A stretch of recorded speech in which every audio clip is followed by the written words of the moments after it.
The next critical step in discussing the issue of property claims in your separation or divorce is the calculation of your net family property. Hi, my name is Thomas O'Malley. I'm an experienced family lawyer in Durham Region and the GTA. The calculation of your net family property is critical to determine whether you have to pay an equalization payment to your spouse or whether you will receive an equalization payment from your former spouse.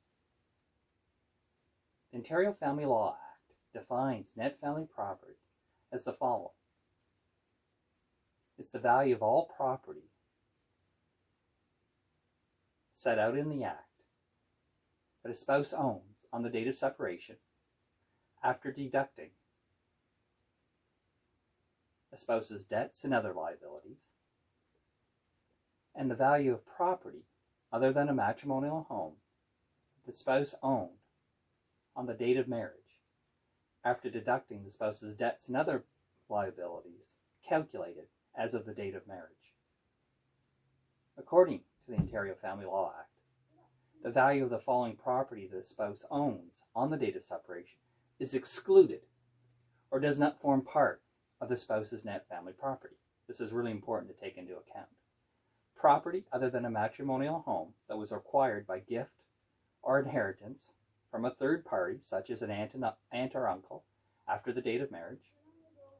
Income from those gifts or inheritances, such as, for example, if you received an investment, you don't have to include the interest from those investments.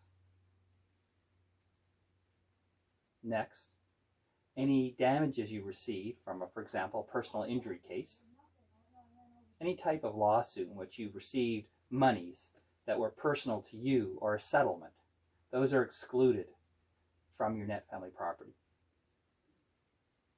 Life insurance proceeds that are left to you,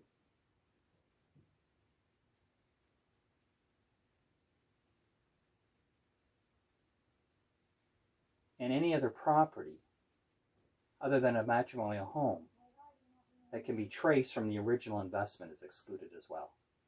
And any other property that you have agreed in a cohabitation or marriage contract is also excluded.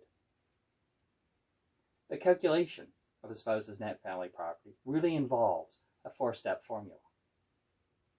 First, you calculate the value of a spouse's property on the date of separation. It really is the date of separation for most practical purposes. You'll find that out when you discuss that with your lawyer.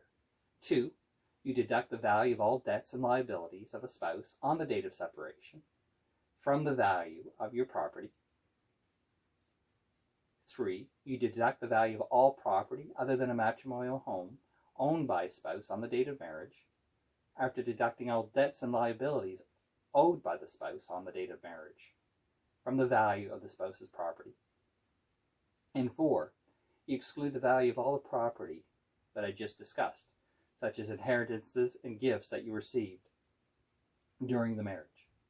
I'll give you a great example of how to actually calculate your net family property in the next video in this series on property claims in your separation or divorce in Ontario. Make sure you spend some really important time with your family lawyer discussing this critical issue. You can see how complicated it gets so quickly. If you have any questions about your separation, divorce, or family law case, and you'd like our help, there's a few ways to contact our office. You can go to my Facebook Law Office page, leave a message there at O'Malley Family Law. Visit my website at www.canadiandivorcelegalaladvice.com or call me directly at 905-434-8837. We'd be happy to speak to you. And by the way, did you know you can protect your family law rights and get indispensable information on how to protect your rights and solve or settle your family law issues with the tips and videos that are at my group? All you have to do is go to Facebook and search Durham Region Separation Divorce Legal Support Group in the top search bar. You'll find the group and join. Thanks for watching this video and have a great week. Take care, everyone.